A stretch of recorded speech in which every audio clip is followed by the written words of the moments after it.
Good afternoon. It's an honor to speak to all of you today, and it's a privilege to serve as your Secretary of Labor. Thank you to President and CEO Jim Bonham for holding this important conference, and thank you all for participating.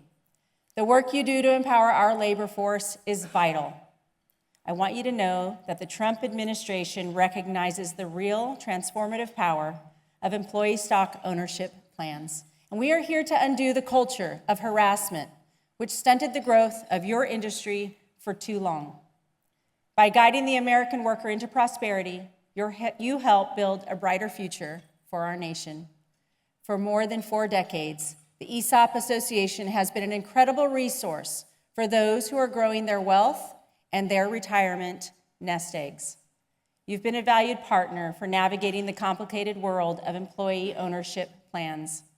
It's imperative to those who have spent so much of their lives working toward their goals, they can rest easy with secure and comfortable savings that sustain them in their later years. You help make that possible. As Secretary of Labor, my goal is to ensure every worker in this country has access to fair wages, safe work environments, and the opportunity to build wealth for themselves and their families. Because at the end of the day, that is what matters.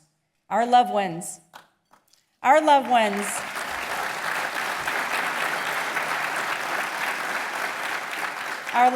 the reasons why we get up every day and go to work. Providing for their comfort, security, and happiness is what drives us forward. As a mother and a new grandmother, I know I'm so excited about it. I understand the innate drive to do what it takes to put food on the table and provide for our kids. By giving workers a direct stake in the success of their companies, ESOPs don't just create jobs, they sustain families.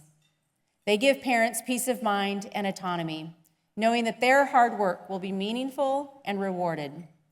You foster a culture of collaboration, innovation, and shared purpose, which benefits workers, businesses, and communities alike. We know that when workers have a voice and a stake, they are more invested in their company's mission, outcome, and future. That's why empowering the American worker to share in their profits, they help bolster overall productivity, employee retention, and financial stability. The numbers really do speak for themselves. There are more than 6,700 businesses in the United States with an employee stock ownership plan, covering more than 14 million workers, and representing more than $2 trillion of wealth-producing assets.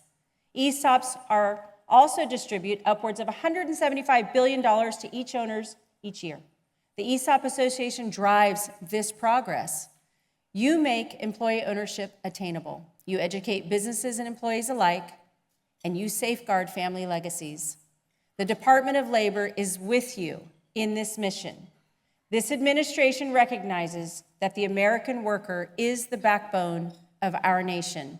That's why President Trump has made it a priority to deliver the policies that honor their contributions and secure their futures.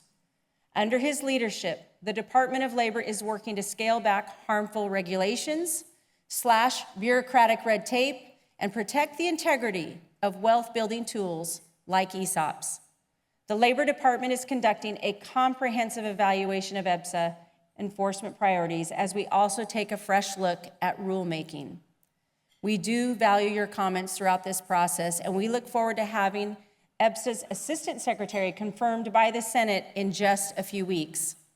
As Congress has repeatedly affirmed, our country has confidence in the ESOP structure.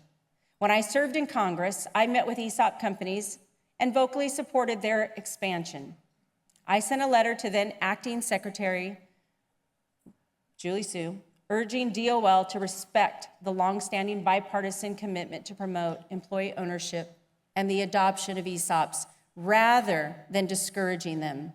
I also co-sponsored the Employee Equity Investment Act to unlock access to capital and make it easier for businesses to transition to employee ownership.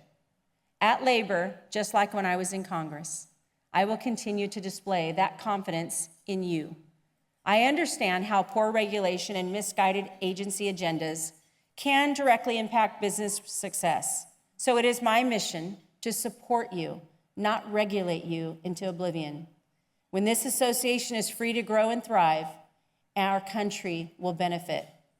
With your efforts to expand financial education resources and access to savings, I'm confident that the men and women of all industries will be well equipped with the tools that they need to succeed.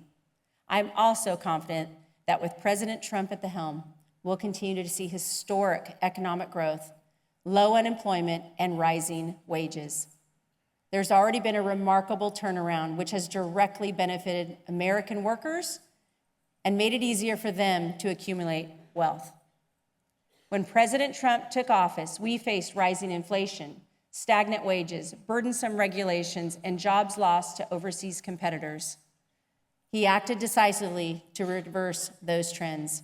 We are bringing back good-paying jobs, unleashing capital for investment, and reducing the cost of living. These economic conditions afford families breathing room for their paychecks and encourage workers on generational wealth.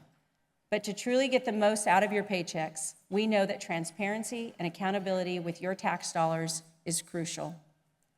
At the Department of Labor, we uncovered $4.4 billion of unspent and unusable COVID funds, and we are working to return that money to the United States Treasury. The days of waste, fraud, and abuse are over. That means strong savings funds, healthier investment returns, and more opportunities for workers to enjoy their retirement with confidence. Now, paychecks can go toward things that actually matter: putting food on the table, gas in your cars, and providing financial security for your families. President Trump and I remain dedicated to building on these successes. My pledge to you is this: you'll always find an open door with me.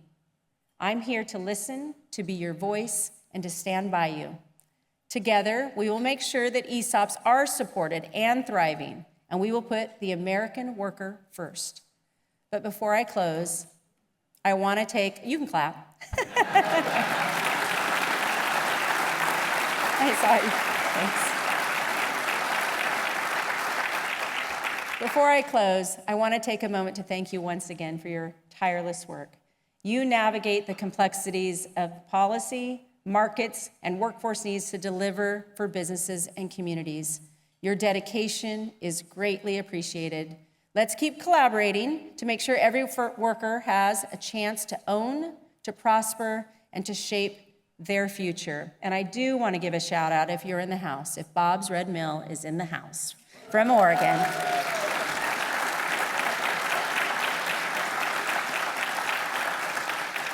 I tell everybody around the world how proud and honored I am that I was able to serve you in Congress, and now I get to serve all of you in the President's Cabinet. Thank you all. I hope you enjoy the rest of your conference.